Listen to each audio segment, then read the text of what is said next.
Só é meu cachorro latindo aí. Tá. Então tá, pessoal, aula 4 de hoje, né? A gente vai cobrir, então, um conteúdo bem interessante são subrotinas, né? Como é que funcionam as subrotinas em Assembly, tá? Só respondendo a pergunta do Marco, a gente não tem ainda informações de como vai ser a prova e quando será a prova, tá? Se vai ter uma forma de prova à distância, ou se vai ser alterada a data, né? Assim que eu receber a confirmação, né, da reitoria, daí eu passo para vocês. Daí eu aviso no próprio Classroom, tá?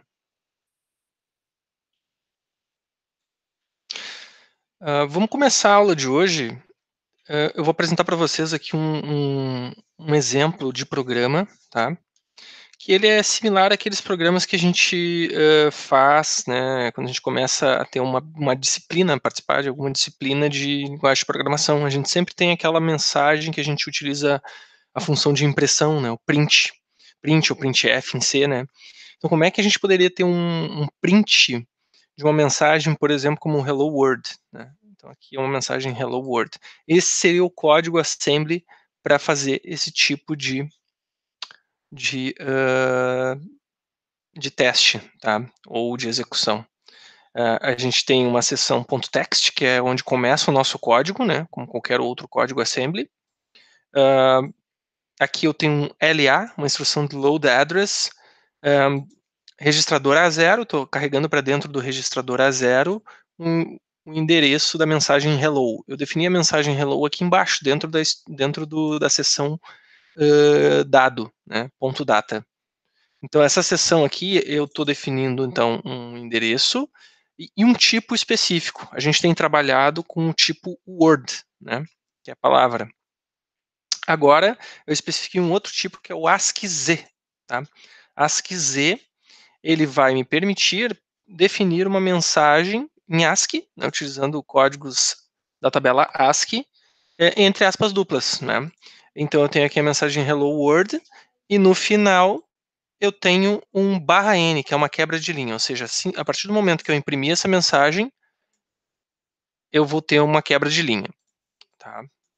Então, vou mostrar para vocês como é que funciona, mas só queria fazer uma observação aqui que o MIPS ele tem um serviço aqui, né, de impressão, tá, em que a gente, a partir do momento que a gente carregou o endereço para dentro do registrador A0, né, e fez um load immediate, que é carregar o valor 4 para dentro do V0, e a gente chama o syscall, a gente executa esse syscall, o que vai acontecer? Vai ocorrer a impressão, né? Vai ocorrer a impressão da mensagem na entrada e saída padrão do nosso simulador. Tá? O que significa isso?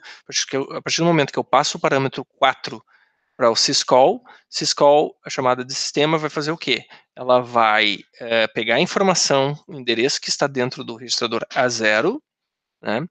E vai verificar qual é a operação que a gente está selecionando. A gente está selecionando a operação 4, que está especificando, né, print string service, né, ou seja, serviço de impressão de string, e vai fazer a impressão, né, na entrada e saída padrão de execução. Como é que eu sei que esse código aqui que eu tenho que passar é o código 4 para especificar um serviço de impressão? Isso aí está lá no apêndice A. O apêndice A é aquele documento que eu passei para vocês lá na primeira aula, né? Está lá nos materiais de aula, né? Tem um PDF, que é o apêndice 4, onde tem todas essas informações, né? Quais os tipos de chamada de sistema, syscall, que nós temos disponíveis. O 4 vai ter uma tabelinha lá que vai dizer, olha, é o serviço de impressão. Tem até exemplo de código, acho que, nessa documentação. Bom, e depois, como qualquer outro programa que a gente tem construído até então, a gente sempre finaliza o programa dessa forma. A gente carrega para dentro do V0 o valor 10 e faz uma syscall também, tá? Uma chamada de sistema. Bom, então vamos executar esse código. Eu estou aqui com o Mars aberto, né? E eu vou, deixa eu fechar esse aqui.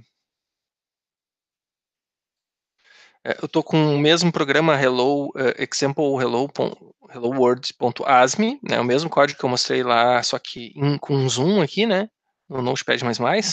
Carreguei ele aqui. O que eu vou fazer agora? Bom, eu vou fazer a montagem do programa. Então, eu vou fazer a montagem, e o que vai acontecer? Eu vou usar essa aba aqui, a run.io, né, e eu vou executar o programa de uma vez só. Tá? Eu quero executar o programa para ver se ele vai imprimir aquela mensagem mesmo, né, que está lá naquela área de memória. Vamos lá, o que aconteceu?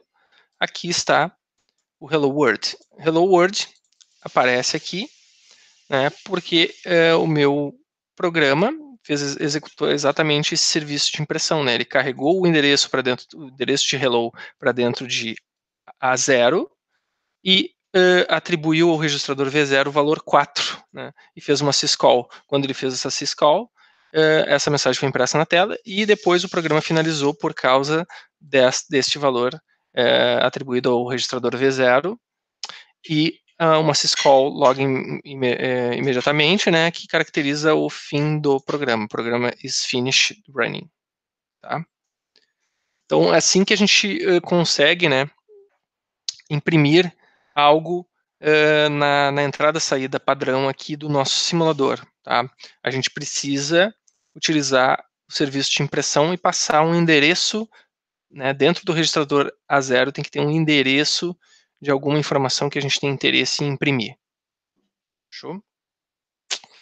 Então, essa é a jogada. Bom, como é que o simulador, né, aqui no caso, ele vai saber que a minha string acaba aqui? Né? Por que ele não continua imprimindo alguma coisa, lixo na tela? Por que ele sabe que acaba exatamente depois do /0 a minha string? Não é por causa das aspas duplas, tá, pessoal? Não é por causa das aspas duplas que ele vai fazer isso. Ele vai fazer isso porque tem esse valor aqui, ó, ASCII Z. Esse Z, ele vai dar toda a diferença. Se a gente não tivesse Z, o comportamento ia ser diferente. Até o simulador nos dá as opções, ó, dizendo, informando que assim, se a gente definir o tipo como ASCII Z, né, vai ser adicionado um terminador nulo ao final da string. Ou seja, dessa sequência, dessa frase aqui, né, vai ser adicionado um null terminator, que é o /0 no fim, né, dessa string. E aí o sistema vai poder, né, essa chamada de sistema aqui, essa syscall, vai poder imprimir até uma certa parte, ou seja, só vai imprimir esses caracteres aqui. Tá? Então é importante especificar ASCII Z ao invés de só ASCII. Dúvidas? Alguém tem alguma dúvida quanto a esse exemplo aqui?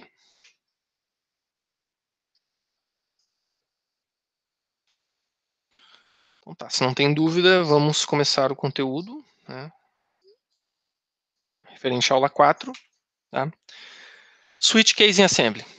Então, a maioria das linguagens de programação possuem switch cases, né, que essas estruturas elas permitem selecionar uma ou mais alternativas dependendo de um único valor. Então, dado um valor, baseado nesse valor, o switch case vai decidir se ele vai executar um certo bloco de código, um primeiro bloco de código, um segundo, um terceiro. Então, baseado na informação, né, num certo valor, eu vou escolher qual código eu vou executar. Tá? Então, um modo simples de implementar essa abordagem é o uso de uma sequência de condicionais, né, conhecida como cadeia de if then else, né, como a gente fala de programação. No nosso caso, a gente utilizaria, né, as estruturas de branch equal, ou branch not equal. Então, as estruturas de condições que a gente viu na aula passada, os branches. Tá? Então, a partir desses branches, eu consigo, se o valor é 1, eu executo tal, vou para tal label para executar um trecho de código. Se o valor é outro valor, eu vou para um label diferente, e assim por diante. Eu ofereço opções. Então, baseado num valor, eu posso definir opções de execução. Outras abordagens, né, seguem um método mais eficiente denominado de tabela de endereços de salto, Jump Address Table. Ou seja, a partir de um valor, um determinado valor, eu consulto uma tabela, né, e essa tabela vai me dizer para onde que eu tenho que saltar, né, para executar um trecho de código. Tá? Então, isso seria um método mais eficiente, utilizando uma tabela de referência e não um monte de condições de branches, né? Como a gente tem aqui nessa dica aqui do item anterior. Bom, o que é uma jump table? Uma jump table, uma tabela de pulo, uma tabela de salto, né? O programa precisa de um índice para consultar a tabela e descobrir o endereço para o qual deve ser utilizado para saltar para a sequência apropriada. Então, essa é a ideia, né? Vai ser consultado, né, vai se utilizar um índice para consultar a tabela e descobrir o endereço que o programa deve saltar. A tabela basicamente é um vetor de palavras contendo um rótulo correspondente em código. Então, um rótulo, label, né? Então, eu vou consultar a tabela e vou ver qual é o rótulo que eu preciso utilizar para executar um trecho de código. E aí, para esse rótulo que eu vou utilizar. O programa carrega esse rótulo para um registrador, então o programa pula para um endereço contido no registrador. Tá? Então, basicamente, essa é a abordagem. Que tipo de instrução a gente poderia utilizar para pular, né, ter um salto incondicional para uma determinada posição de memória através do conteúdo de um registrador? Seria o Jump Register Instruction, seria a instrução JR. A JR é uma instrução assembly do MIPS, né, que nos permite saltar, né, para uma posição de memória baseado no conteúdo de um registrador. Tá? Então, esse registrador ele vai ter um endereço de memória dentro dele. É um salto incondicional, né? Não é que nem os branches, como a gente viu na aula passada. Um branch depende de uma comparação. Caso a comparação, por exemplo, sejam iguais, os registradores vai desviar, né, vai saltar, vai pular para uma posição de memória específica baseada no label, no rótulo especificado, né, na instrução. Já o salto incondicional não tem condição associada, é um salto que ocorre a partir do momento que tu invoca a instrução no teu programa. JR especifica qual o registrador, o processador imediatamente vai fazer o salto, né, para executar as instruções que estão na posição de memória especificada pelo registrador. Bom, então isso nos dá, né, esse tipo de registrador nos permite fazer, né, um tipo de implementação, né, que é basicamente o uso de procedimentos ou funções. O que é um procedimento ou função? Um procedimento ou função, né, na sua definição, é uma ferramenta de programadores utilizada para estruturar programas. Tá? Então, eu consigo fazer meu programa mais estruturado, mais organizado, para que eu possa me facilitar a manutenção posteriormente e para que eu possa reutilizar código. Então, é uma abordagem para facilitar o entendimento de programas e permitir o reuso de código. Tá? Então, eu tenho uma função de impressão, eu quero criar um procedimento ou função de impressão de informação na tela, eu não preciso toda vez repetir a codificação no meu programa, para caso eu queira imprimir alguma coisa, eu tenha que codificar novamente. Não, eu posso codificar uma vez só e simplesmente utilizar aquele trecho de código, né, um número arbitrário de vezes no meu programa. Tá? Procedimentos permitem que um programador se concentre em uma porção de código por vez. Né? Então, se eu tenho que implementar um procedimento para imprimir uma informação na entrada e saída padrão ali do simulador, eu vou, né, me concentrar no procedimento e o restante do programa poderia ficar para outra pessoa fazer. A outra pessoa simplesmente iria utilizar o meu procedimento que eu iria implementar. Então, procedimentos permitem que um programador se concentre em uma porção de código por vez, visto que são passados valores para um procedimento e são recebidos resultados deste procedimento. Então, por exemplo, eu poderia ter um procedimento para efetuar a soma de dois valores. Então, eu passo os dois valores para o procedimento efetua a soma e me retorna o resultado. Basicamente é isso que eu vou estar utilizando, né, como objetivo em um procedimento. Procedimentos são uma das possíveis formas de implementar abstração em software. Né? Ou seja, eu tenho meu programa ele tem uma certa estrutura e ele se utiliza de procedimentos para criar a sua lógica, para produzir um certo resultado. Tá? Como é que funciona a execução do procedimento? Se eu sou um desenvolvedor, eu fiz um procedimento em assembly, tá? Como é que ele funciona? Primeiro de tudo, nada deveria ser perturbado após a completude de uma tarefa por parte de um procedimento. Então, o meu programa principal está executando, né, o meu programa está executando e, de repente, ele chama um procedimento. O procedimento vai ser executado, após a sua execução, ele vai voltar para o programa principal. Então, o contexto muda. Meu programa principal está executando, a partir do momento que ele invoca um procedimento, o contexto muda para o procedimento efetua a sua execução e retorna para o programa principal. Tá? Neste processo, o programa principal não deveria ser afetado. Ou seja, nenhuma dos registradores que o programa principal poderia ser alterado pelo procedimento de uma forma que eles não sejam restaurados após a execução do procedimento. Tá? Então, a execução de um procedimento segue 6 etapas. Primeiro de tudo, se o meu programa principal quer utilizar um procedimento, eu preciso posicionar os parâmetros onde o procedimento pode acessá-los. Tá? Após posicionar os parâmetros, por exemplo, eu quero somar 2 números, eu tenho que viabilizar, né, para o procedimento para ele ter acesso a 2 valores. Quero somar 2 valores, eu vou né, utilizar alguma abordagem para disponibilizar os valores para o procedimento, então o procedimento pode somar os valores que eu tenho interesse. Bom, então após posicionar os parâmetros, onde o procedimento vai acessar esses parâmetros, né, eu vou transferir o controle para o procedimento. Bom, após isso, adquirir recursos de armazenamento necessários ao procedimento. Digamos que o procedimento precisa de memória de trabalho. O procedimento vai ter que armazenar, adquirir recursos para armazenar informações na memória, por exemplo.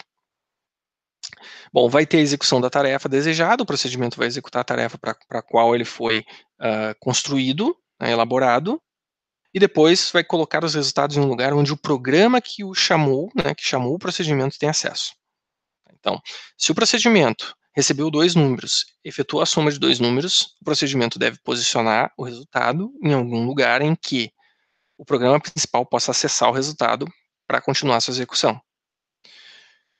Após colocar os resultados em um lugar onde o programa que o chamou, né, o procedimento tem acesso, a gente finalmente retorna o controle para o ponto de origem, uma vez que o procedimento pode ser chamado de diversos pontos do programa. Então, o programa ele vai continuar de onde ele parou, né, a partir do momento que ele invocou o procedimento, chamou o procedimento ou transferiu o controle para o procedimento. Então, o procedimento vai retornar o controle para o programa principal e o programa principal pode prosseguir. Tá? Então, isso é a execução de um procedimento, como funciona. Bom, aqui tem uns exemplos em caixinhas. Digamos que o nosso programa principal, o nosso main, né, ele é esse aqui, tá? Ele tem as suas instruções e, de repente, ele está executando e invoca o procedimento express. O procedimento express tem um conjunto de instruções, tá? Mas notem que o procedimento express, ele vai executando essas instruções e, de repente, ele chama um outro procedimento, que é o procedimento eval. Procedimento eval, então, assim, no primeiro momento, o programa principal, o main, passou o controle, né, para o express. O express, neste momento aqui, passou o controle para o eval executou as suas instruções, de repente, chamou o procedimento search. Então, aqui que está o controle. Né? Bom, o search vai completar a sua execução, vai retornar o controle para o eval, que por sua vez vai retornar o controle para o express, que por sua vez finalmente vai retornar o controle para o programa principal. Bom, o programa principal vai continuar a sua execução, instrução por instrução, instrução por instrução, até que ele invoca um procedimento chamado de print. O procedimento chamado de print começa a sua execução, ele passa o controle agora para o RO EMAT, né? Esse outro procedimento aqui, esse outro procedimento tem atualmente o controle, e esse aqui está esperando esse último procedimento completar a sua execução. A partir do momento que esse procedimento aqui completa a sua execução, retorna o controle para o print termina a sua execução e volta o controle para o programa principal. E aí o programa principal pode finalizar a sua execução. Tá? Então essa é a sequência, a passagem de controle. A partir do momento que eu estou no programa principal e invoco um procedimento, o meu programa principal fica parado aqui esperando o procedimento que ele chamou completar sua execução. Tá? Não necessariamente um procedimento aqui, como esse aqui, né, ele vai ter só a sua execução, ele pode invocar outros procedimentos. Então, esse procedimento aqui, express, invocou um procedimento chamado evol, que por sua vez invocou um procedimento chamado search. Tá? Mas teve o retorno, retornou e retornou. Esses procedimentos podem ser declarados em outros arquivos ou tem que ser no mesmo arquivo do main. A gente utiliza o mesmo arquivo do main. Tá? Então, é diferente um pouco da nossa estrutura, né, quando a gente programava com mais de um arquivo, né, por exemplo, em C ou em Java, né, quando a gente estrutura um projeto. Aqui é mais simplificado, os procedimentos eles vão ficar evidentes ali no arquivo principal. Tá? Bom, registradores de procedimento. A gente tem registradores especiais, né, dentre os 32 registradores do MIPS, né, em que a gente utiliza para procedimento. Então, por exemplo, registradores do A0 ao A3. São 4 registradores de argumentos que podem passar parâmetros. Tá? Então, a gente atribui valores a esses registradores e depois a gente invoca um procedimento. Os procedimentos vão acessar esses valores para ler os argumentos que foram passados pelo chamador, o programa, o procedimento que o chamou.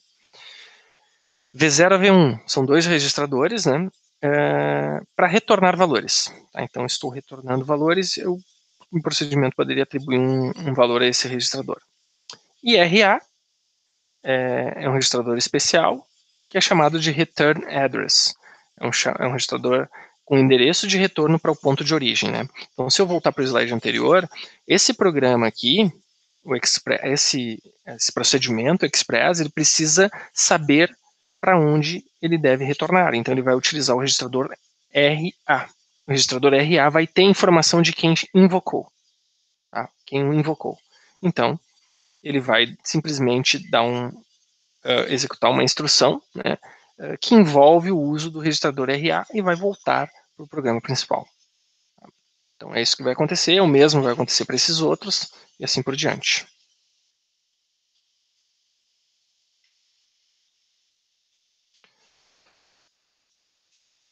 É possível o main chamar diretamente o eval naquele exemplo? Sim, é possível. O main ele poderia chamar diretamente o eval, né? Mas na estrutura, como foi implementado esse exemplo aqui, o main só chama 2 procedimentos. Ele chama o express e chama o print. Né? Mas poderia também o main chamar direto o eval, mas ele tem que passar os parâmetros, né? Os mesmos parâmetros que o express passaria. Tá? Então é possível o main invocar todos esses procedimentos de maneira separada.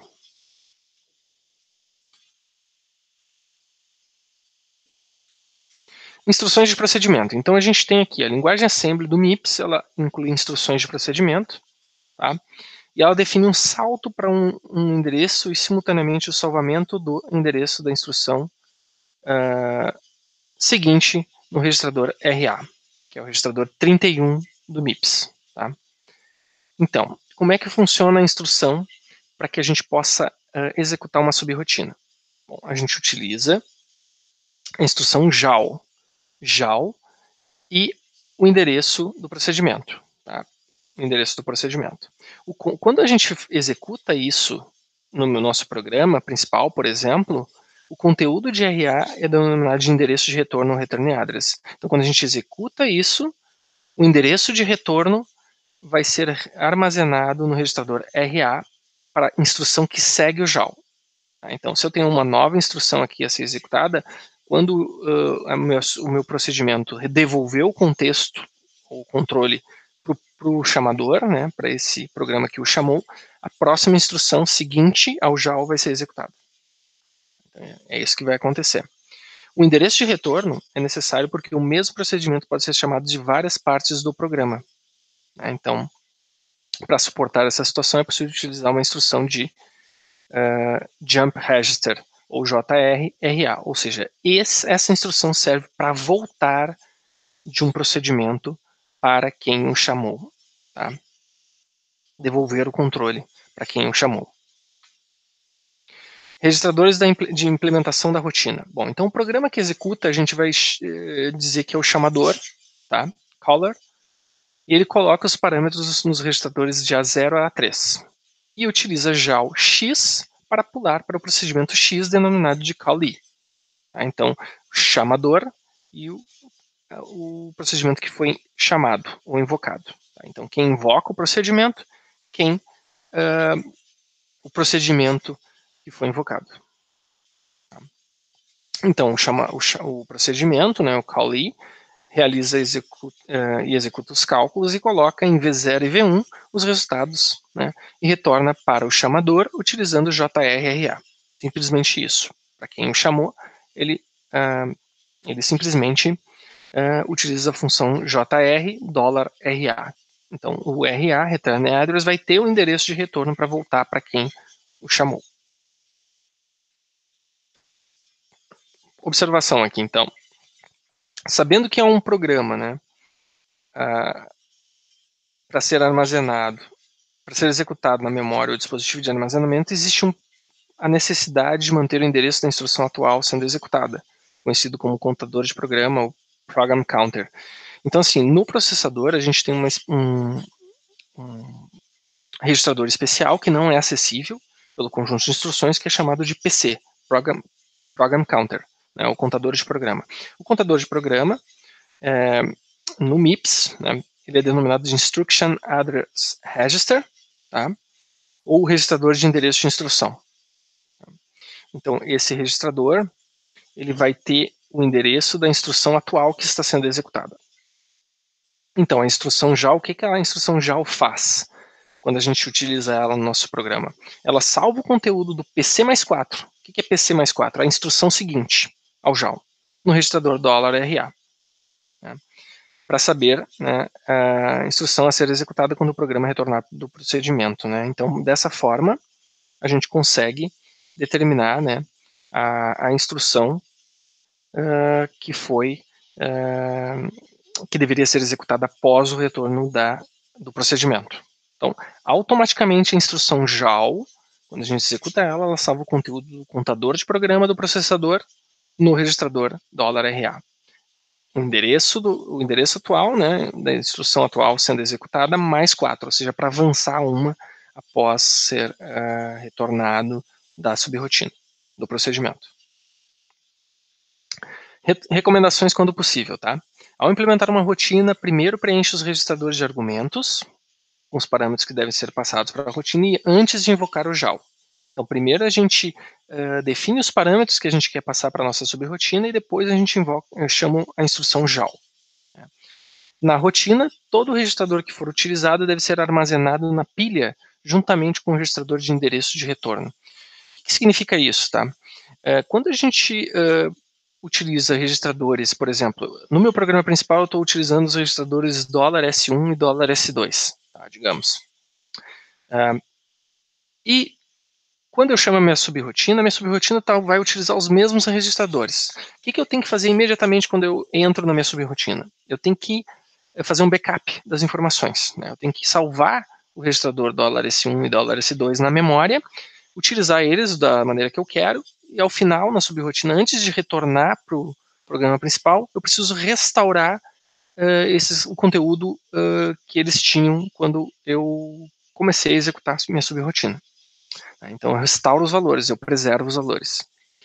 Caso haja um resultado a ser retornado para quem chamou a subrotina, pode ser que tenha subrotina que não precise retornar nenhum valor, pode ter subrotina que precise. Se a gente precisa retornar alguma informação, a gente utiliza registradores de retorno, V0 e V1, coloca informações neles. Antes de retornar da rotina, né, tudo que foi salvo na pilha deve ser restaurado, que é o que eu falei antes. Antes de retornar, a gente precisa tirar da pilha a informação. O que é pilha aqui? Pilha é memória. A gente armazena a informação na memória e restaura a informação da memória para dentro dos registradores, para que a minha subrotina não bagunce o conteúdo dos registradores que o meu programa principal estava utilizando. Faz sentido isso aqui para vocês, pessoal? É assim, ó, minha subrotina pode utilizar o registrador que ela quiser, tá? Mas ela tem que garantir que ao final da sua execução, ela vai restaurar os valores dos registradores que ela utilizou. Ela não pode bagunçar os registradores que o programa principal está utilizando. Limitações e alternativas, quando a gente utiliza no caso, procedimentos. Quando o número de argumentos a serem passados para uma rotina é maior que o total de registradores de argumentos, né? Como eu falei antes aqui, a gente tem 4 registradores de argumentos só, e digamos que a gente tem que passar 100 valores para a nossa subrotina. Não vai funcionar, a gente não tem 100 registradores para passar via argumento utilizando registradores, né? Então, nesse caso, né, não é possível passar em registradores. Devemos utilizar a pilha ou memória para passar as informações para a nossa subrotina. Então, esse é o artifício. Se a gente quer passar informações, muitas informações, para uma subrotina, a gente utiliza a memória para isso. Tá? O exemplo disponibilizado, aqui no caso, né, no Classroom, né, o exemplo utilizado disponibilizado no Classroom sobre subrotinas alinhadas faz uso de tal abordagem. Tá? Se vocês derem uma olhada no código que eu disponibilizei lá de subrotinas alinhadas, deixa eu mostrar para vocês rapidamente aqui, que é esse código aqui, vocês têm acesso lá. Bom, esse código aqui é só comentário, tá? O início é só comentário. Esse código aqui, se vocês forem observar, o programa começa aqui no início, main, né? Esse é o meu programa principal. Né? Então aqui eu tenho as minhas instruções, como qualquer outra instrução. E aqui eu vou enxergar uma situação que eu estou utilizando a memória para armazenar valores. Né? Então aqui eu fiz executei essa instrução e posteriormente comecei a salvar valores na memória. Ó. Salvei o conteúdo do RA na memória, salvei o conteúdo do S1 na memória, do S2 na memória e do S3 na memória. Simplesmente fiz isso. E invoquei a soma 3. Aqui é o JAL. JAL é a forma com que eu invoco uma subrotina. Minha subrotina aqui, no caso, é soma 3. Né? O que é soma 3? Somar 3 números. Os números que eu quero que minha subrotina soma 3 some são os valores que estão dentro dos registradores S1, S2 e S3. E eu estou armazenando esses valores na memória. Tá? E estou imediatamente invocando a subrotina soma 3. Quando eu utilizo essa instrução JAL, o que acontece? Eu desvio o controle para a subrotina, minha subrotina aqui. Esse é o código da minha subrotina. Tá? Esse é o código da minha subrotina. Ele começa com o carregamento das informações da memória. Ó, tem 2 instruções de load word. Eu estou carregando uma informação da memória. Né? A gente vai ver com mais detalhes, né, mas ele carrega valores da memória,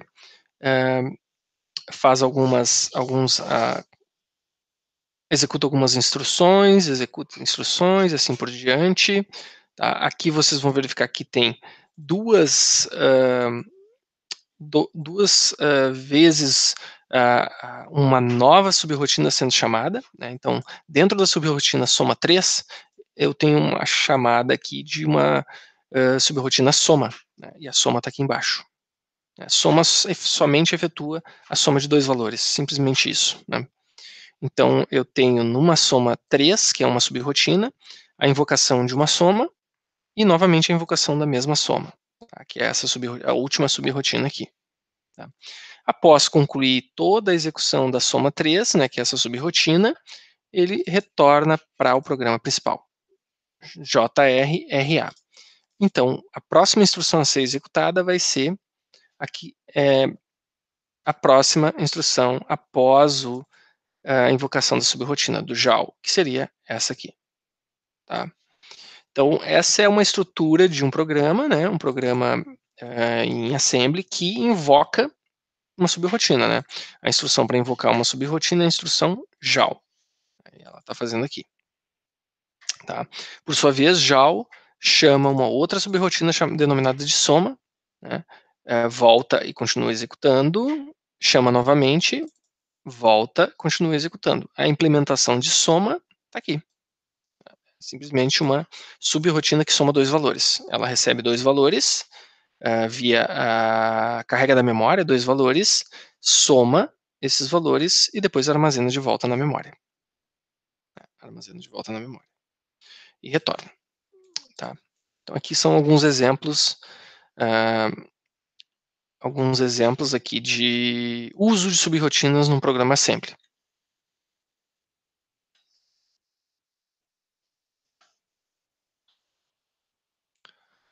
Então, devemos tomar cuidado com rotinas que têm um propósito de implementar recursividade, tá? Isso aí a gente vai ver depois, tá? Mas, basicamente, uma rotina, né, uma subrrotina que chama ela mesma inúmeras vezes, tá? E quando ocorre isso, a gente vai estudar isso e vai verificar que poderia ter um estouro da memória, um estouro da pilha, né? Eu não teria memória suficiente se eu tivesse infinitas execuções de uma subrrotina. Mas isso aí a gente vai olhar depois. Imediatos em endereçamento, né, temos uma simplificação do hardware por ter instruções de 32 bits, como a gente já tem visto, né. O MIPS tem 32 bits para todas as instruções, mas às vezes seria conveniente ter uma constante de 32 bits, ou um endereço de 32 bits, tá. Então precisamos de uma solução para constantes largas, tá, uma constante bem grande. Então aqui tem uma situação em que a gente tem esse tipo de necessidade, né. Então o MIPS, ele inclui em seu conjunto de instruções a instrução load upper immediate. O que é load upper immediate? É o carregamento, né, de um valor fixo, aqui está em hexadecimal, um valor fixo, para dentro do registrador 1, primeiro registrador do MIPS, tá? Que no caso, né, é um registrador que a gente está utilizando aqui né, para carregar na parte mais significativa esse valor. Né? A parte mais significativa seria os 16 bits mais à esquerda, né, de uma palavra de 32 bits. Então, estou carregando, né, este valor para os 16 bits mais significativos do registrador 1. E depois, estou fazendo uma operação ou lógico imediata, né, com os bits menos significativos. Né? Ou seja, eu estou jogando todos os valores para zero do registrador 1 e armazenando no registrador 8. Tá? Então, o que eu estou fazendo basicamente? Eu estou carregando, né, LA, load address é um exemplo, load address $T0, num. Então, a load address é uma pseudo-instrução. É uma instrução que ela é desmembrada em duas instruções do MIPS, tá? Então, aqui eu tenho load address $T0, num. O que o num é? Num é um endereço de memória. O endereço de memória tem 32 bits. Então, como é que a instrução é desmembrada? Eu carrego a parte menos significativa, carrego esse valor, né, que significa que é um endereço na parte mais significativa do registrador, nos 16 bits mais à esquerda, e zero os bits mais à direita. Né. Então é importante verificar que load address é desmembrada em duas instruções no MIPS. Tá? Então ela é uma instrução que é para facilitar a vida, né, para que a gente possa trabalhar com esses endereços dessa forma, abstraída. Né. Passando um texto aqui, né, que se referencia à seção data de um código, ponto data de um código, e a gente carrega o endereço para dentro do T0, basicamente a mesma coisa aqui. Tá? Só que aqui eu estou mostrando como LA é implementado. Tá? Então, qual o código assembly que pode carregar, né, o valor de 32 bits abaixo para o registrador? Então, digamos que eu tenho este valor aqui, esses 32 bits, tá? E, né, o que eu vou fazer? Bom, eu sei que este valor aqui, ó, se a gente converter para decimal, ele é o valor 61 em decimal. Então, o que eu estou fazendo? Eu quero carregar o valor 61 para essa posição verde aqui, para onde está em verde aqui. Tá? Os 32 bits mais significativos, os 16 bits mais significativos de uma palavra de 32 bits, né, na parte mais alta.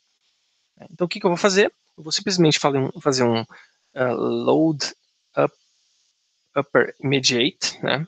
Ou seja, eu vou utilizar essa instrução LUI, load upper immediate. O que ele vai fazer? Ele vai pegar esse valor 61 e vai colocar dentro do registrador S0 nos 16 bits mais significativos. Então vejam que esse valor aqui foi parar aqui, nessa posição. Tá? Agora, eu quero colocar o valor restante, que é 2.304, né?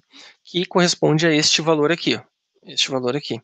Esse valor, se a gente converter para decimal, é o valor 2.304. Então, o que a gente está querendo fazer? Simplesmente uma operação OR para esse OR imediato. Então, a gente faz uma OR imediato com conteúdo atual do S0, né? E armazena, né, a operação OR ou lógico, bit a bit, dentro do próprio S0. O que eu estou fazendo? Basicamente, eu estou colocando 2.304 dentro dos últimos bits, dos 16 bits menos significativos do registrador S0. Tá?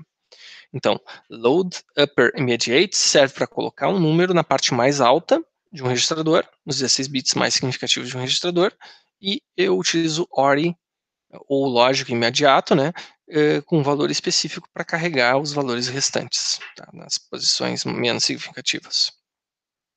Então é assim que funciona quando a gente quer colocar valores, né,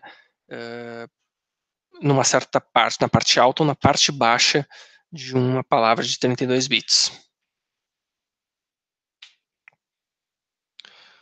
Bom, então aqui exemplo de código de máquina correspondente, então a instrução LUI, né, T0255, né, ela é desmembrada, né, em algumas instruções, né.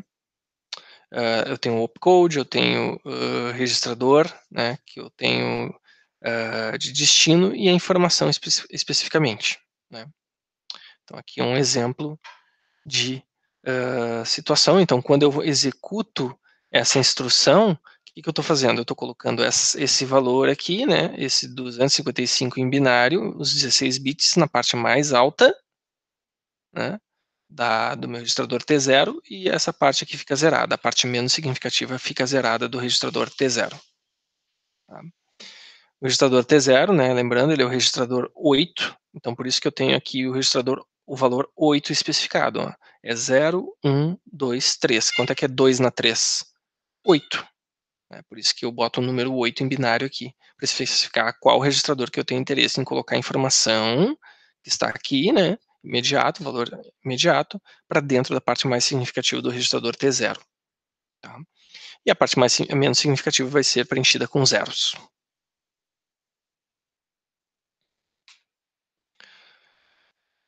Bom, podemos ter o mesmo problema para endereços, né? A operação de load e store para constantes, bem como para imediatos, tem restrições, e é o trabalho do compilador ou montador se preocupar com isso, tá? Então, quando a gente se depara com um valor maior de 16 bits, né, como esse exemplo, poderia ter esse exemplo, eu quero colocar este número aqui dentro de um registrador. Né? Então ele é um valor maior do que 16 bits. Eu não posso utilizar uma instrução imediata simplesmente para colocar a informação dentro do registrador. Eu preciso quebrar em duas fases. Primeira fase, carregar a parte mais alta do número que eu tenho interesse, a parte mais alta do número que eu tenho interesse dentro da parte mais alta do registrador, e a parte mais baixa através do uso de uma operação ou lógico, OR imediato. Então eu pego essa parte aqui e coloco aqui como último parâmetro da instrução OR para fazer um ou lógico com o registrador que foi preenchido na linha de cima. Né? Então, quando eu preciso de valores de mais de 16 bits, eu tenho que quebrar em duas operações, LUI e OR. Tá? Então, o compilador ele já vai fazer automaticamente isso. Tá? Quando tu utilizar o compilador vai compilar o código em linguagem de alto nível para assembly, e ele já vai utilizar o registrador AT para fazer esse tipo de operação. Tá? Esse é um registrador que ele utiliza como um registrador para nessas duas instruções aqui, para garantir que ele vai carregar o valor correto, os 32 bits para dentro de um registrador de destino. Endereços em branches e jumps. Bom, então a instrução do MIPS do tipo J, tá? Então a gente estudou o tipo I e o tipo R, né? Instruções imediatas e instruções de registradores. Então agora a gente tem um novo tipo de instrução que é o tipo J, consiste de 6 bits para especificar a operação e o restante dos bits para especificar o endereço. Então a gente utiliza 6 bits que é o código 2 aqui, é o valor 2 dentro dos primeiros 6 bits, isso para indicar que a instrução é o jump, a instrução J, simplesmente, sozinha. E do lado a gente especifica um número, tá? Que é, e o que significa isso? Go to location 1000. Tá? Então a ideia é o que? Eu vou ter 26 bits disponíveis para especificar um endereço. Tá? Então, código da operação seguido por um endereço fixo. Bom, esse tipo de instrução aqui, J, né, é uma instrução incondicional, a gente não tem teste, ela simplesmente quando eu executo isso, né, eu vou para essa posição de memória. Tá? Um desvio condicional branch, deve especificar 2 operandos juntamente com o endereço. Tá? Essa instrução tem menos bits para informar o endereço, porque a gente precisa de 2 informações, né? Então, lembrando, na aula passada, a gente estudou as instruções BNE, BEQ, né? São instruções que a gente utiliza a comparação de 2 registradores e especifica um label, que é o destino. Né? Então, nessa situação, ah, se por exemplo, a instrução B aqui, se o conteúdo dos 2 registradores que eu especifiquei são iguais, eu vou saltar para uma posição de memória. Mas como eu utilizei o opcode para especificar que é um BQ, né, que é a instrução BQ, e 2 registradores para especificar os registradores que eu tenho interesse em comparar, eu já gastei 16 bits, né, então eu vou ter somente 16 bits para informar os endereços. Tá? Utilização de mais registradores ou stack. Então, como eu mencionei anteriormente, né, às vezes é preciso né, passar mais parâmetros para uma subrrotina. E como é que a gente faz isso? A gente utiliza a pilha. A pilha nada mais é do que parte da memória. Tá? Então, supondo que o compilador precise utilizar mais registradores para um procedimento do que 4 argumentos e 2 valores de retorno. Então a gente tem lá aqueles 4 registradores, né, do A0 ao A3, e a gente tem os 2 registradores do V0 até o V1. Né. Então nessa situação a gente está limitado em termos de número de registradores. Então como é que a gente soluciona esse problema? A gente utiliza pilha ou memória. Tá? Então qualquer registrador utilizado para um procedimento deve ser restaurado para o seu valor original após a conclusão do procedimento. Então a gente pode utilizar procedimentos dentro dos nossos registradores, dentro dos nossos procedimentos, mas a gente tem que restaurar eles antes de retornar o controle para quem chamou o procedimento. Bom, a estrutura ideal, então, para manter o conteúdo original dos registradores já é denominada de pilha. Tá? Então, o que a gente vai fazer na pilha? A gente vai guardar o conteúdo dos registradores na memória. Então, a pilha, ou stack, é a forma como serão guardados os conteúdos dos registradores na memória. Tá? Então, a gente vai falar, o que é pilha? Pilha, eu empilho um elemento em cima do outro, né? E depois vou desempilhando. Né? O último que foi empilhado vai ser desempilhado, o próximo vai ser desempilhado, e assim por diante, até chegar na base da pilha. É como se fosse uma pilha de livros. Eu tenho um livro empilhado em cima do outro, né? E se eu quero ter acesso ao primeiro livro, eu preciso desempilhar todos os outros de cima, né, desse primeiro livro, tá? Um de cada vez. O mesmo vale para essa situação, a gente vai empilhar valores e desempilhar valores na memória. Bom, pilha então. O último que entra é o primeiro que sai. Né? Então, uma pilha ou stack, né, que é pilha em inglês, a gente precisa de um ponteiro para o mais recente endereço alocado na pilha, para mostrar onde o próximo procedimento, né, deveria colocar ou encontrar seus registradores. Então, a gente vai ter um registrador especial, que é denominado de apontador de pilha ou stack pointer. Tá? Então, esse registrador ele é ajustado em palavras para cada registrador salvo ou restaurado. Por quê? Porque um registrador ele tem 4 bytes, né? Então a gente está falando de palavras de 4 bytes, então a gente precisa ajustar o stack pointer, esse registrador especial, né, com valores de 4 em 4, tá? Múltiplos de 4. O registrador 29 do MIPS é reservado para ser o apontador de pilha, então ele é denominado, que vocês vão começar a utilizar nos códigos de vocês, né? Ele é denominado de $SP, ou SP ou Stack Pointer. Bom, a manipulação de uma pilha ela prevê duas operações, né, básicas, que é empilhar e desempilhar. Eu empilho informação, empilho conteúdo, desempilho conteúdo. Tá? Então, o fato de eu empilhar, eu estou armazenando uma informação, o fato de eu desempilhar, eu estou acessando aquela informação. Considerando o código, o que foi comentado antes, né, qual o código, nesse exemplo, qual o código assembly correspondente para o MIPS, para o procedimento, né, para esse procedimento abaixo. Então, digamos que eu tenho esse procedimento chamado de leaf example. Então, um exemplo de leaf. É o nome da minha função. Né? O que ela recebe como argumentos? G, H, I e J. 4 valores. 1, 2, 3, 4. O que ela faz? Ela declara essa variável aqui, f recebe G mais H menos I mais J. E retorna o F. Ou seja, o que esse procedimento, né, em linguagem alto nível está fazendo? Ele recebe esses valores, efetua um cálculo e retorna o resultado, para quem chamou esse procedimento, ou função. Tá? Como é que a gente vai implementar isso em assembly? Bom, está ali o procedimento em cima, né? Só para a gente lembrar o que está acontecendo.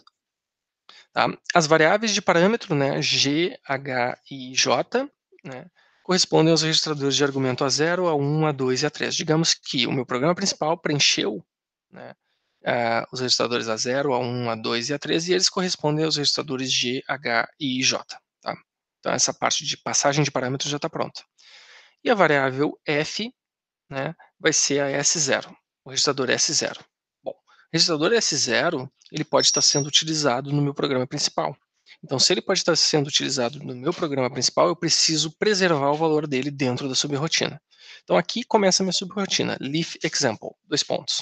Então, é um label que diz qual é o nome da minha subrrotina. Minha subrrotina começou da seguinte forma. Eu preciso, né, utilizar 3 registradores dentro da minha subrrotina. Tá? O S0, que vai ser o próprio F, vai representar o F, e eu preciso dos registradores T1 e T0. Então, o que eu vou fazer? Eu vou utilizar 3 registradores dentro da minha subrrotina. Se eu for utilizar, eu preciso salvar eles na memória, na pilha. Tá? Então, o que eu vou fazer? Primeira coisa, se são 3 valores, cada um representa 4 bytes, então vai ser 12. 3 vezes 4 é 12, são 3 valores, 3 vezes 4 vai dar 12. Então, o que eu tenho que fazer? Eu tenho que utilizar essa instrução ADDI, adicionar imediato, né? Eu pego o SP, SP, menos 12. O que eu estou fazendo?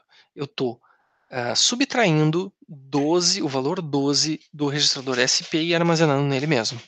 Né? Então eu estou alocando espaço na minha pilha. O meu registrador stack pointer representa a pilha. Se eu quero alocar informação, eu subtraio o número de espaço que eu estou precisando na pilha. No caso, são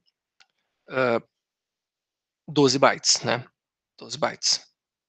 Então, eu preciso 4 para cada registrador. 4 para cada registrador vai dar 12, então eu tenho que subtrair. Tenho que botar menos 12 como valor imediato e efetuar a soma. Tá? Após essa alocação na pilha, eu vou fazer o armazenamento dos registradores, o conteúdo deles, para preservar o conteúdo e eu posso utilizar eles livremente no meu procedimento. Então, eu vou fazer store word do conteúdo atual do T1 dentro da pilha, o SP, e eu estou colocando o offset 8. Né? Depois, eu salvo o T0 na posição 4, no offset 4 da mesma pilha, do SP, e, finalmente, armazeno no offset 0 o S0. Tá? Então, lembrando, né, eu aloquei 4, né, 12 bytes, né, então, 3 posições de 4 bytes cada uma, então o que eu vou fazer? Eu estou acessando 4, 0, que é a primeira posição, 4 e 8. Então, é sempre adicionando 4 no offset. 0, 4 e 8. Isso me dá o meu total de 12 que eu aloquei. Bom, armazenei então, salvei o conteúdo do registrador T1, T0 e S0 na memória. Então, essa é a forma de como eu começo sempre uma subrrotina. Se eu vou utilizar alguns registradores dentro da minha subrrotina, eu preciso salvar eles na memória. E no final eu preciso restaurar. Bom, stack pointer, o SP. Nesse exemplo, a gente alocou 3 palavras na pilha. Né? E a gente salvou o conteúdo do T1, do T0 e do S0 nessa pilha. Então, o que aconteceu aqui? Eu simplesmente tenho a memória organizada aqui dessa forma. A minha memória, ela é o quê? Ela cresce para cima, endereços altos e endereços baixos ela tá para baixo, tá? Tá aqui para baixo. Endereços menores, endereços maiores. Então a minha pilha ela cresce em direção ao high address, ao endereço maior. Então a partir do momento que eu aloquei 3 espaço, né, para 3 palavras, ou seja, 4 bytes cada uma, eu aloquei essas posições. Então meu apontador de pilha que estava apontando inicialmente para cá, 12 bytes acima, ele vai parar para cá. Então ele está apontando para cá. Tá? Então, assim, que eu fiz? Eu aloquei, meu ponteiro inicial estava aqui, quando eu aloquei 12 bytes, ele ficou apontando para cá, e eu coloquei o conteúdo em cada uma desses 4 bytes. Tá? Então, S0 foi carregado no 0, T0 foi carregado nesses 4 bytes da memória, e T1 foi carregado nesses 4 bytes da memória. Tá? Então, essa é a lógica aqui de informação. Bom, então como é que funciona o restante do código? Primeiramente, quando eu comecei minha subrotina, eu aloquei 12 bytes, né, da minha pilha, armazenei, preservei e salvei o conteúdo dos registradores T1, T0 e S0, e agora eu vou efetuar o restante, né, que eu preciso efetuar a soma dos valores e retornar para quem chamou a minha subrotina. Então aqui está os meus cálculos, né. O que eu vou fazer? Eu vou adicionar o T0 vai receber, né, a soma de A0 mais A1, que corresponde aos registradores G e H, então eu somei G mais H. Depois, o A2 e o A3 vão ser somados e vai ser armazenado dentro do T1, que corresponde a I mais J, armazenado dentro de T1. E depois eu tenho a subtração, né, dos resultados anteriores, ou seja, eu subtraio T0, T1 de T0 e armazeno em S0. Então, no caso, o que está acontecendo aqui? O F está recebendo o resultado final. Né? O que eu vou fazer agora? Eu adiciono, né, no V0, eu estou preparando o resultado, o retorno, né, para quem chamar. Então, o resultado final eu vou armazenar dentro do registrador V0. O que eu tenho que fazer? Simplesmente adicionar o V0, né, o V0 né, vai receber a soma do S0 com o conteúdo do registrador 0. Qual é o conteúdo do registrador 0? É 0. Né? Então, 0 mais alguma coisa, que é o S0, vai ser armazenado dentro do V0. Tá? Segue adiante. Bom, o retorno já está pronto. Né? A resposta, né, o valor do F já está pronto, está dentro do V0 aqui. Agora eu tenho que restaurar o valor dos registradores. Bom, como é que eu restauro os valores dos registradores? Se eu escrevi antes com store word, né, store word, agora eu preciso fazer um load word, simplesmente. Então eu vou ler para dentro do S0, eu vou ler o offset 0 em relação ao stack pointer, vou ler para dentro do T1 offset 4 em relação ao stack pointer, e para dentro do LW, para dentro do T1, com a última instrução LW, eu vou carregar o offset 8 do stack pointer. Então eu consegui restaurar o valor do registrador S0, T0 e T1. Tá? E vou ajustar a pilha, né, para o valor que ela tinha antes. Se eu tinha subtraído 12, eu somo 12 agora, tá? Com a DDI. Bom, e finalmente, o fim do procedimento, retornando para o programa principal, eu simplesmente tenho que fazer um JRRA. Tá? Então é assim que o meu cálculo é efetuado aqui, tá? Através do uso de uma subrotina. Então, minha subrotina vai ser estruturada dessa forma lá no código, né? Eu boto leaf, underline, example, 2 pontos, coloco o código aqui, inicio o meu código depois dos 2 pontos, ele segue sendo definido, e eu tenho o retorno aqui para quem chamou. Eu utilizo o registrador $RA para retornar e devolver o controle para quem invocou o procedimento. Tá? Dúvidas, pessoal? Alguém tem alguma dúvida aqui nesse exemplo de subrotina ou procedimento?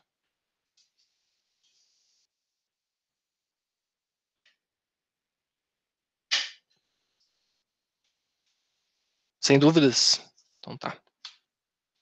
Observações. No exemplo que a gente teve aqui, né? A gente estudou, foram utilizados registradores temporários e assumimos que seus valores antigos deveriam ser salvos na memória, né, e restaurados. Então aqui, ó, eu vou utilizar, né, na minha subrotina, eu vou utilizar o T1 e o T0. Então eu salvo eles na memória para não bagunçar eles, né, se o programa principal estiver utilizando. tá? Mas na prática, pessoal, os registradores de T0 a T9, eles são registradores temporários que não são preservados em uma chamada de procedimento. Então, o que eu fiz aqui é desnecessário. Eu não precisaria ter salvo esses registradores. Eu poderia ter alocado só 4, seria menos 4 aqui, e só ter feito essa última instrução aqui. Tá? Executado essa última instrução e o mesmo para restaurar. Eu não precisaria ter restaurado esses dois valores, essas duas linhas não precisaria ter, né? E aqui eu teria o valor 4 adicionado, somado, tá?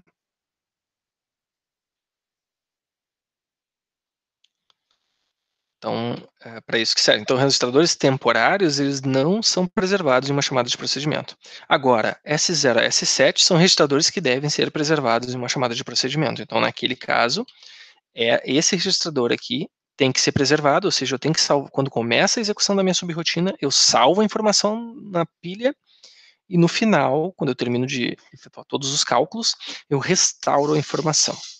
Restauro a informação e desaloco a pilha, né? Eu ajusto a pilha novamente. Alinhamento de procedimentos. Então, procedimentos que não chamam outros procedimentos são denominados de procedimentos folha. Tá? O que é um procedimento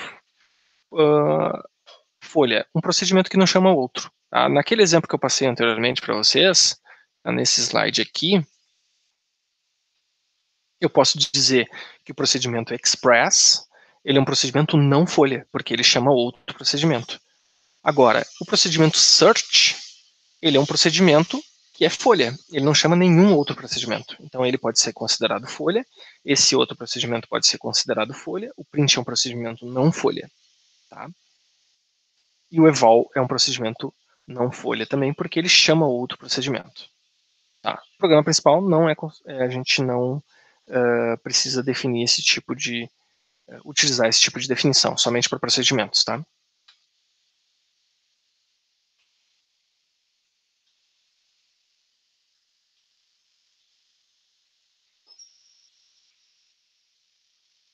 Tá? Bom, contudo, procedimentos recursivos invocam clones deles mesmos. O que significa isso? Um procedimento recursivo, ele chama ele mesmo. Tá? Então, por exemplo, eu vou ter dentro de um procedimento, por exemplo, chamado de soma, eu poderia ter um JAL soma, ou seja, a soma chama ela mesma. Ela mesma, ela mesma, ela mesma, inúmeras vezes.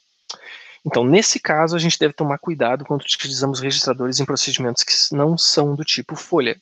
Tá? Ou seja, um procedimento que não é do tipo folha, a gente tem que tomar cuidado com os registradores.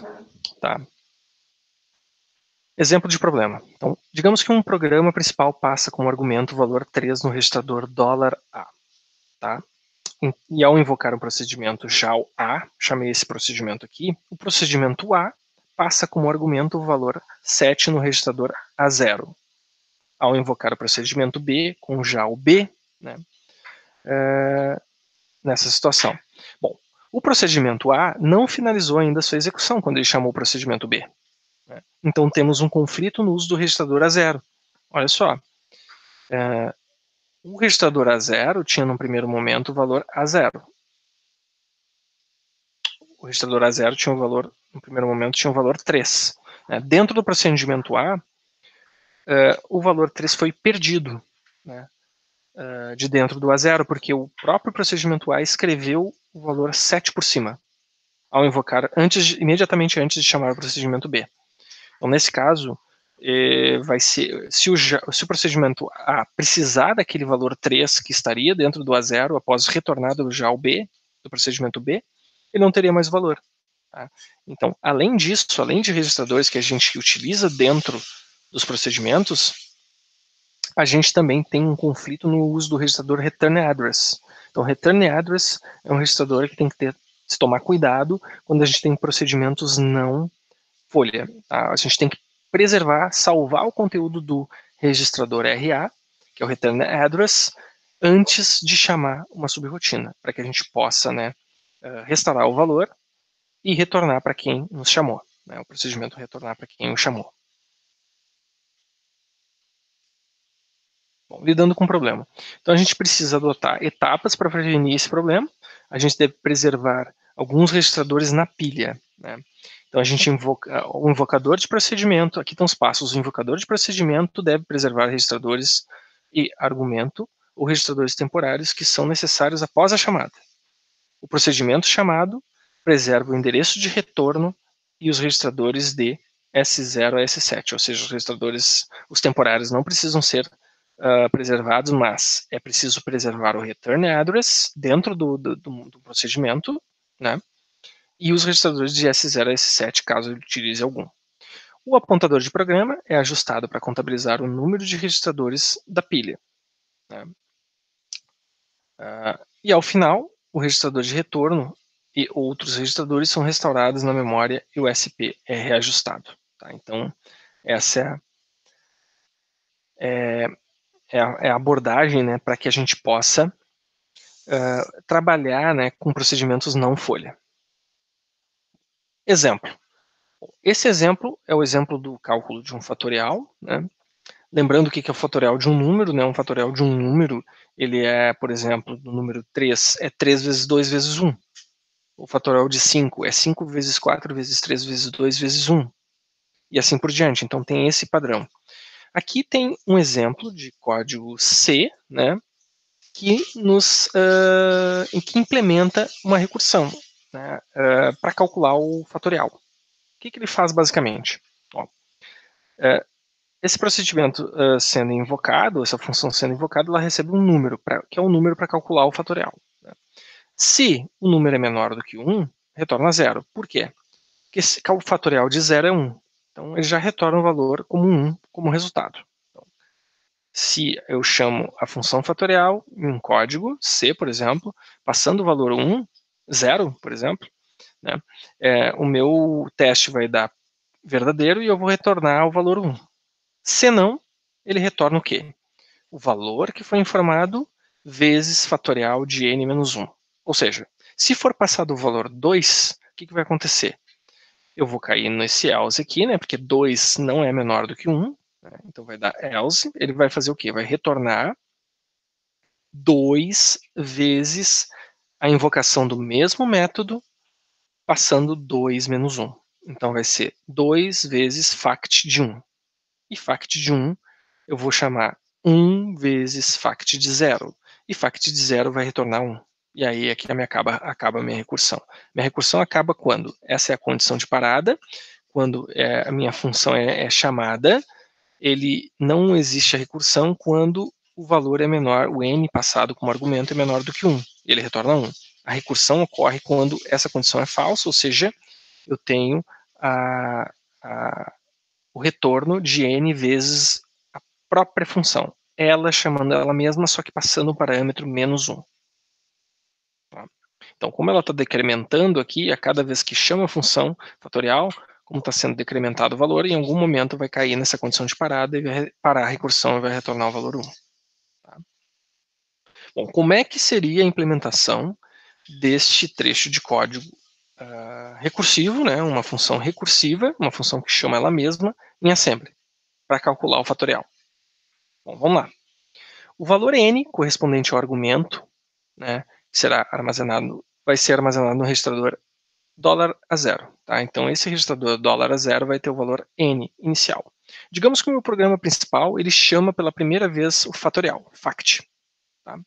Então, ele chama, e aí o que vai acontecer?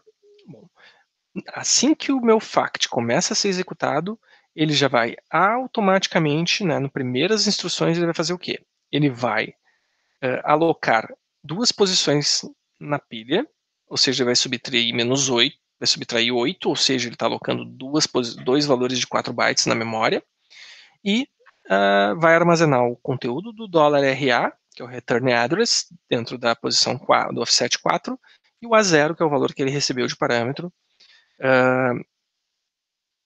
no offset 0 da pilha. Então, ele já vai fazer automaticamente isso.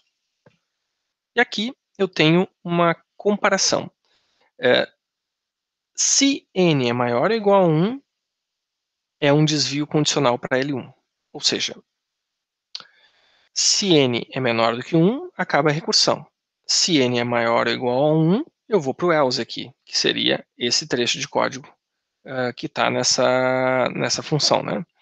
Então, aqui é como é implementado o caso em que o valor de n é maior ou igual a 1. Então, aqui é o teste. SLTI é um teste para quê? É um teste para se n menor do que 1. Tá?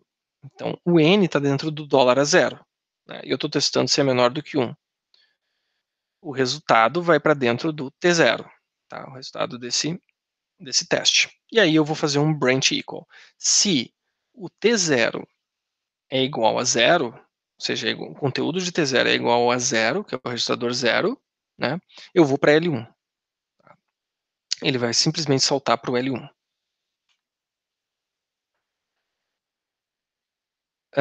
Depois o código continua, né? Se essa condição acontecer, vai saltar para L1, senão ele continua executando o código posterior. Tá? Antes de retirar 2 itens da pilha, nós poderíamos ter carregado A0 e RA. Tá? A próxima instrução é quando o fact retorna por colocar 1 em um registrador, um valor de registrador. Ou seja, é adicionado 1 a 0, né? Então armazena a soma em V0. Tá? Ou seja, lembrando que quando o argumento é menor do que 1, eu tenho que retornar o valor 1. Como é que eu faço isso no meu código assembly? Eu simplesmente, o registrador de retorno que eu estou utilizando é o V0, e eu faço a soma de 0 mais 1 e armazeno dentro de V0. Esse é o meu return 1, é o valor de retorno. Né? E eu libero, né, a pilha, né, o conteúdo da pilha que eu aloquei anteriormente, e dou um JRA. Tá? Então, o return address. Então, simplesmente libero o conteúdo da pilha, né, e dou um retorno, né, JR para RA para quem chamou a minha subrotina, que é o que acontece aqui, né, nesse código. Se o valor de n for menor do que 1, ele retorna para quem chamou fact. Retorna 1, né? Então, o 1 foi armazenado no registrador V0 e aqui está o retorno. Bom, mas eu tenho ainda a possibilidade de ter ido para L1, né? Isso aqui é quando eu não vou para L1. Quando eu não vou para L1, eu executo essas 3 linhas aqui. Quando eu vou para L1, eu estou nessa situação aqui. Ou seja, o que eu vou fazer? Ó? Se n é maior ou igual a 1, o argumento n é decrementado, então fact é chamada novamente com o valor decrementado em A0. É exatamente esse trecho de código aqui. Ó. Eu tenho, eu chamo fact novamente, né? E passo n menos 1. O argumento menos 1. O argumento atual menos 1. Bom, é o que está acontecendo aqui. Olha só. O A0 tem o valor do argumento, então eu faço a DDI, A0 recebe A0 menos 1. Né? Subtrair, eu tenho n menos 1. E agora eu chamo fact, de novo, já o fact. Então, basicamente, eu estou subtraindo o n de uma unidade e chamando o fact de novo, já o fact. Tá? A próxima instrução é o quê? É quando o fact retorna. Então, quando eu chamo o fact, em algum momento ele vai retornar. Ele vai retornar e vai executar a próxima linha, que são essas aqui. O que acontece aqui nessas linhas? Eu vou restaurar o valor do meu argumento da pilha e vou retornar, né?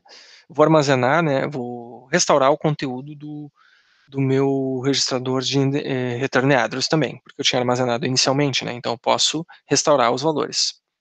Vou fazer a adição de 8 na minha pilha para liberar a pilha. Eu tinha alocado 8 no início lá, que era esse menos 8 aqui. Agora eu somo de volta os 8 para restaurar os valores. E, finalmente, eu faço a multiplicação de A0 por V0, né, que é o valor de retorno, que determina esse trecho aqui do código. Né? Eu sempre tenho que multiplicar o valor atual do n vezes o valor de retorno do fact de n-1. Então, eu estou multiplicando nesse trecho aqui de código. V0, que é o valor de retorno, ele é A0 vezes o V0, que é o conteúdo que foi retornado pela função que eu chamei anteriormente, pelo próprio jalfact. Então, quando eu executei jalfact, ele me retornou um valor de resultado, eu pego esse valor, multiplico pelo A0 e armazeno no V0. E eu posso executar, né, o JRRA para retornar para quem o chamou. Tá? Então, essa é a implementação recursiva em assembly da mesma função em C que eu tenho aqui, para calcular o fatorial.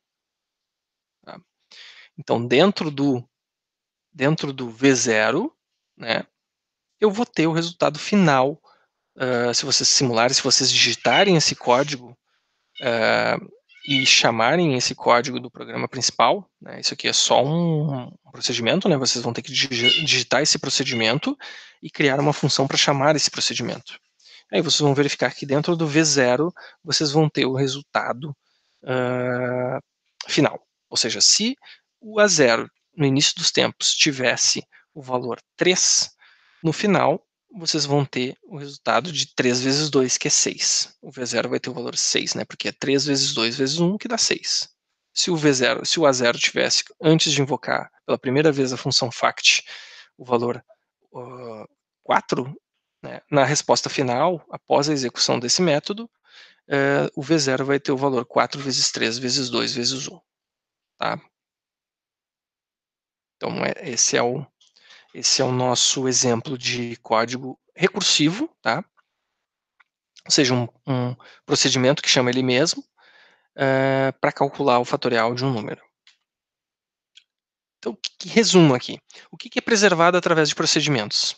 Na pilha, eu preciso, né, preservar o dólar S0 até o S7, o stack pointer, e o return address. Né? Por quê?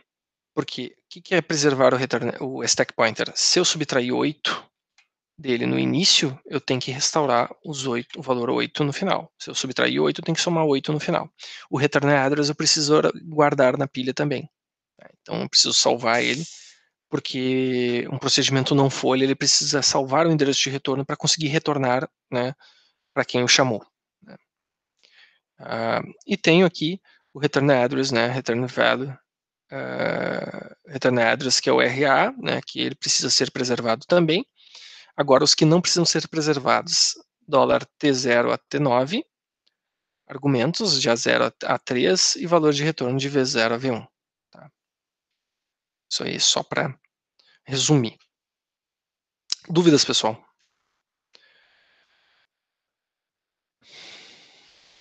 Eu vou mostrar para vocês aqui, então, esse exemplo de código. Agora a gente já viu mais conteúdo, né, e a gente conseguiria entender agora o que está acontecendo. Né? Então, o que esse programa faz? Esse programa principal, o nosso programa principal, ele vai somar 3 números, A mais B mais C. Tá? E ele a soma de 3 números, ela simplesmente chama a soma de 2 números. Né? Ela passa o x e o resultado da soma de y e z. Né? Porque a minha soma 3, ela se utiliza de uma soma, de uma subrotina, minha subrotina chamada de soma 3, ela se utiliza de uma outra subrotina que soma 2 valores. Né? Ou seja, ela passa um valor, que é o x, e depois passa o resultado da própria soma de y mais z. E a soma, por sua vez, recebe 2 valores e simplesmente retorna a soma dos 2 valores. Tá? Como é que começa o nosso código? Eu tenho o meu programa principal, né? E aqui eu tenho load address. O que eu tenho nas minhas variáveis aqui embaixo? Eu tenho os valores que eu quero somar. Eu tenho o A, o B e o C na memória. Tá? O A, o B e o C na memória, são todos do tipo Word. Então, o que eu estou fazendo no início do meu programa? Eu estou carregando os valores para S1, para S2 e para S3, respectivamente. Então, esse valor aqui vai para S1, esse valor vai para S2 e esse valor vai para S3. Tá? Agora, qual é o próximo passo? Bom, o próximo passo é invocar a soma 3. O que eu tenho que fazer? Primeiro, eu tenho que alocar a posição na pilha para salvar os registradores antes de somar a soma 3. Tá? Então, o que eu fiz aqui? Eu salvei o return address, salvei o S1, salvei o S2, salvei o S3 na pilha. Então, precisei de 4 vezes 4, 16 posições, 16 posições, né? 16 bytes. Né? Então, o offset 0, o offset 4, o offset 8 e o offset 12 foram utilizados para armazenar as informações do RA, do S1, do S2 e S3 na pilha. Agora, eu invoquei o método, né? invoquei o meu procedimento soma 3, né, e a partir do momento que eu executo essa linha, eu vou direto para o soma 3. Bom, soma 3, o que ele vai fazer? Ele vai carregar da pilha o que foi armazenado no offset 4 e no offset 8. O offset 4 foi armazenado o RA, e no offset 8 foi armazenado o dólar, o S1. Tá? Então ele faz isso e ele armazena, né, a seguinte informação. Olha só, ele aloca 12 bytes, né, da pilha, armazena o RA, o T0 e o T1 nos offsets 0, 4 e 8 e chama a soma. Ou seja, ele passou como argumentos para somar o T0 e o T1 pela pilha, via pilha, e salvou o endereço de retorno. Então ele invocou a função, o procedimento soma. O que o procedimento soma faz? Ele pega os valores da pilha dos offsets 4 e 8, que é o T0 e T1 aqui dentro, armazena dentro do T7 e do T8, né?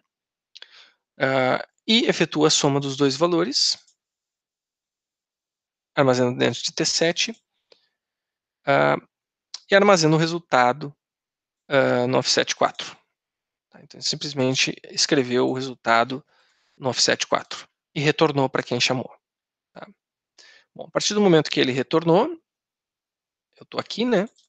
Ele vai fazer o seguinte: ele vai carregar, né, o return address de volta para o registrador RA, vai armazenar o resultado da soma, né, para dentro do T0 e vai liberar a pilha. Tá? Foi isso que ele fez. Ele somou 12. Agora o que ele vai fazer? Ele vai chamar novamente o procedimento soma, que está aqui nessa linha. Então o que ele tem que fazer? Tem que preparar a pilha novamente. Ele vai armazenar 3 valores. Então ele subtraiu 12 daqui. 4 vezes 3, 12, botou menos 12. Então RA vai ser armazenado na pilha, o T0 vai ser armazenado na pilha e o T1 vai ser armazenado na pilha. Tá.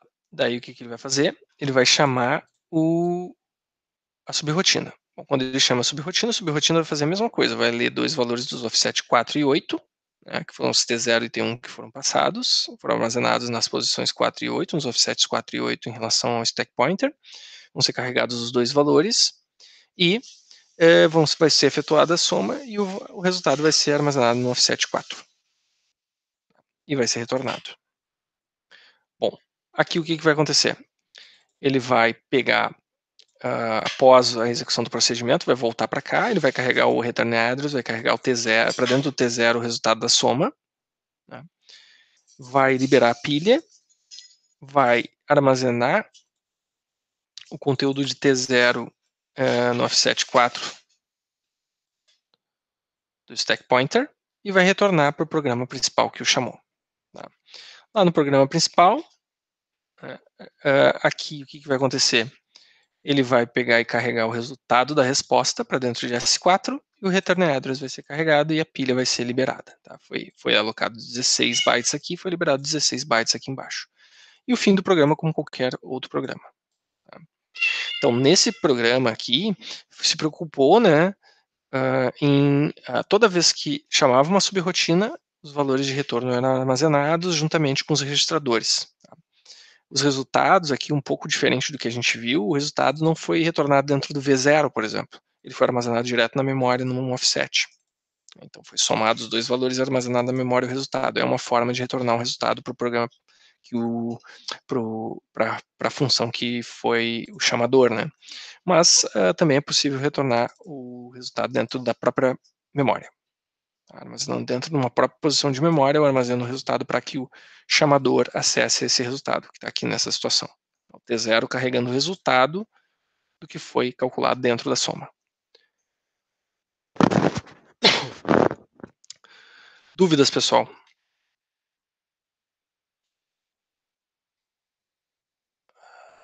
Eu vou pegar e vou executar esse código, vamos executar ele no simulador, eu vou carregar ele aqui.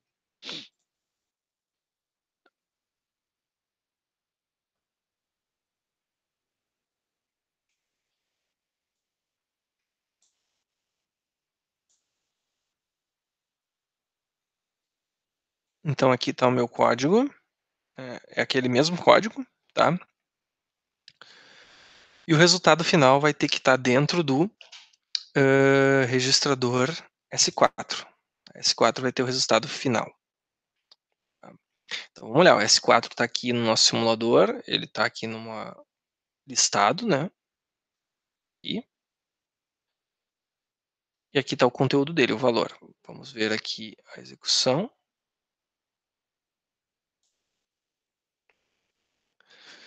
Então, se eu executar, né, o programa, ele vai ter aqui dentro do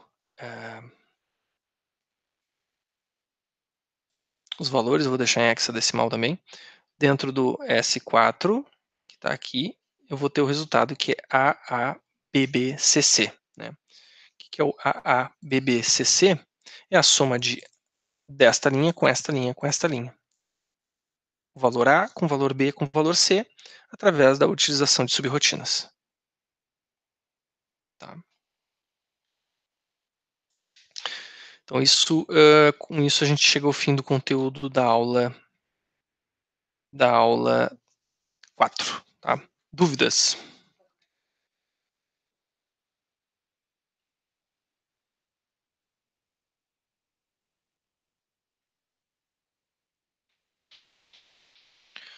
Bom, eu vou agora mostrar o trabalho para vocês, né? O trabalho da aula 4, então, é um trabalho que tem os seguintes exercícios. Exercício para executar o exemplo example hello world.asm, que é aquele exemplo que eu mostrei para vocês no início da aula, para imprimir uma frase na entrada e saída padrão do simulador. Entrada e saída padrão do simulador está nessa tab aqui, aqui na run.io, né? Pode limpar aqui a mensagem, executar de novo o teu código, né? Para que o teu programa, as informações do teu programa apareçam aqui, se estiver imprimindo alguma coisa.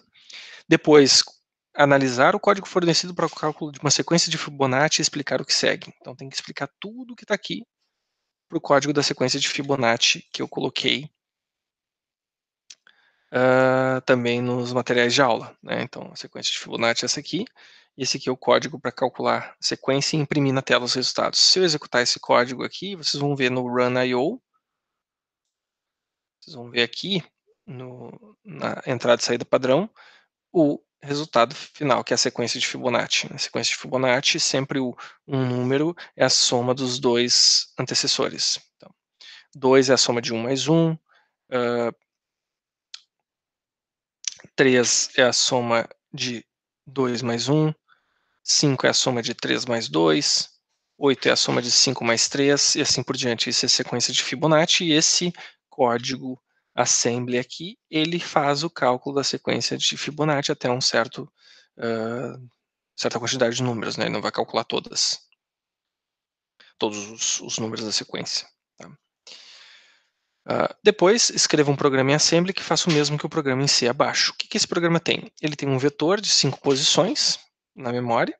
Vocês já trabalharam com vetores aqui em assembly na aula passada, né, nos exercícios da aula passada, e é simplesmente o que eu quero aqui é que vocês imprimam na tela o conteúdo exatamente como esse print está fazendo aqui. Vet posição, qual posição igual a um valor que está aqui. Então, primeiramente, vai ser impresso vet posição 0, 12, igual a 12. Depois, vet posição 1 igual a 0x13 e assim por diante. Tá? Presente um print screen do resultado da simulação deste programa no Mars, e depois tem exercícios para vocês fixarem, né, a parte de conversão de bases numéricas, tá? Para vocês relembrarem tudo que vocês fizeram lá em Fundamentos da Computação. A gente já discutiu isso aqui na outra aula, vocês precisam ter prática com isso para que vocês possam estarem preparados, né, para a prova, porque a prova vocês vão precisar converter números entre bases numéricas diferentes, tá?